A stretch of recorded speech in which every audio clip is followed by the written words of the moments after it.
भारताची व्यवस्था 60 सेकंदात या सिरीजमध्ये आपले स्वागत आहे. तलाठीच्या कामावर देखरेख कोण ठेवतो माहिती आहे का? गावातील महसूल व्यवस्थेतील पुढचा अधिकारी कोण असतो माहिती आहे का? उत्तर आहे मंडळ अधिकारी.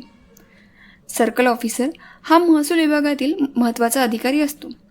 तो आपल्या मंडळातील अनेक तलाट्यांच्या कामांवर देखरेख ठेवतो आणि महसूल प्रशासन सुरळीत चालावे याची खात्री करतो.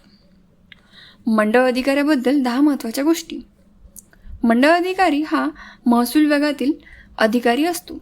त्याला सर्कल ऑफिसर असेही म्हटले जातात. तो अनेक गावांच्या महसूल कामांवर देखरेख ठेवतो. त्याच्या नियंत्रणाखाली अनेक तलाठी काम करतात. जमीन नोंदी आणि फेरफार प्रक्रियेची तपासणी करतो. महसूल विभागाच्या कामकाजाचे निरीक्षण करतो. तलाट्यांच्या कामातील त्रुटी तपासतो. जमिनीशी संबंधित काही प्रकरणामध्ये निर्णय प्रक्रियेत सहभागी होतो. तहसीलदारांना महसूल प्रशासनात मदत करतो. गाव आणि तहसील कार्यालय यांच्यातील महत्त्वाचा दुवा म्हणून काम करतो. अशीच महत्त्वाची माहिती सोप्या मराठीत जाणून घेण्यासाठी इन्फो स्टडी या चॅनलला लाईक आणि सबस्क्राईब करा. धन्यवाद.